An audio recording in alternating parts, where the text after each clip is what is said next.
This is Scott of How to Hack Real Estate. This video is on how to find properties. It's a quick, short version, so we're not going to go into a lot of depth. I'm going to describe 3 or 4 methods, and then you can go on. So in real estate, there's really only 3 ways right now that you can find properties. The first is the on the market. So those are things like MLS, Craigslist.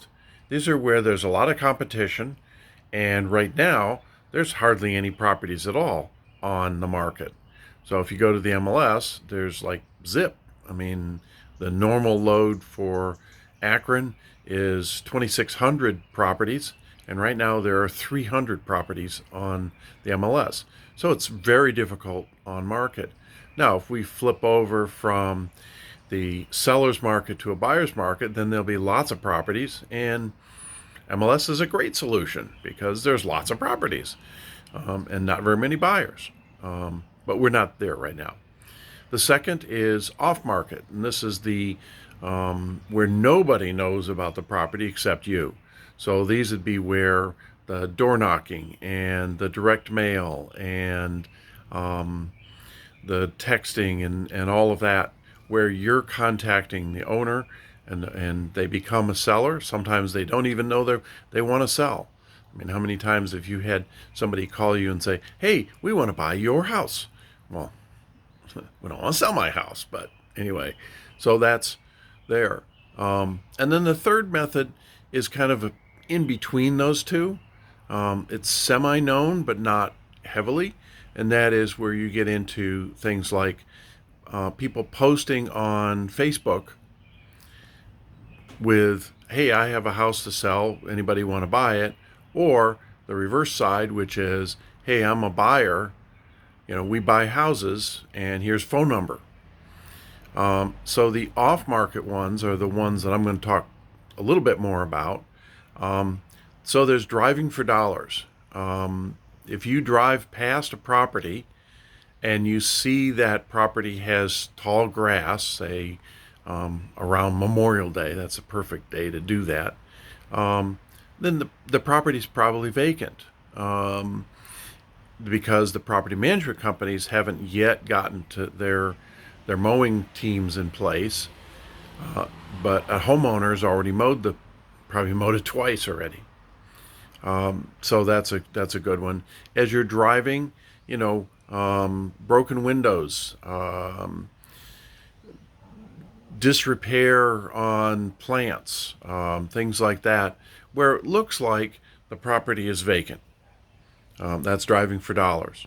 The next one is door knocking. So essentially the same thing, but now you're actually going to go up to the door and knock on the door and see if anybody's actually home and say, hey, I see you've got some issues with the property. Are you interested in selling? If it's vacant, then you can leave a notice, I was here, and please call me if you're interested in selling your property. Those work reasonably well. A lot of people don't like that kind of activity. It's like picking up the phone. People are scared to do it. Well, people are afraid to door knock, but it's a very effective way.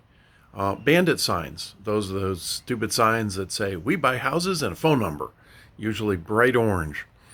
And blue text, by the way, it's not black text. That's an interesting thing. The blue actually stands out better than the black does. If you do put those together yourself, make sure that they're nice and simple. If you do put a website on it, make it much smaller so that the phone number is the primary focus. You'll have much better results that way. But one of the other tricks is to call all of them. So as you're driving down the road and you see a bandit sign, call the phone number and say, well, I'm not interested in selling anything. Well, unless you are, but I'm interested in being on your wholesaling list, because most of those folks are wholesalers. So what they do is they buy the property or get it under contract and then sell the property or sell the contract. That's true definition of wholesaling. And that's, that's part of the process, is to get on as many lists as possible. If you're interested in and you've got good web skills, a lot of investors are older, so they don't, but the younger ones do. Then what you want to do is start posting go find all of the wholesale groups and all of the real estate related groups and your own list of people, and post that you buy houses and you're looking in, a specific area. Make sure that you qualify so that you don't get, somebody in California going, "Hey, I got a property in Oregon that, I want to sell." You're probably not going to be interested in it, so you might as well shortcut that by saying, "I buy in, Northeast Ohio," or whatever your criteria is. So you've got those. And then one trick that's interesting and seems to have pretty good results, we've not actually done it ourselves, but a lot of folks that I know have, is to actually call the for rents and say, "Hey, I see you have a property for sale. Are you interested in selling it?" And you'd be amazed at the number of people that will say, "Well, for the right price, sure." And now you're at least beginning a discussion. You're not going to get everything that you want, but that's the game. It's a numbers game. So there's at least 4 methods for finding properties. Networking is probably the best one, because you're going to find wholesalers in your networking groups. You need to get your name out there. You need to deliver. You need to be consistent, and by being part of networking groups, the local real estate groups, the breakfasts that are real estate related, the Chamber of Commerce, those types of events, they can take a lot of time. That's the downside to them. But once you've gotten your reputation out there, then properties start to come to you. And that's when that starts to happen, it's really cool.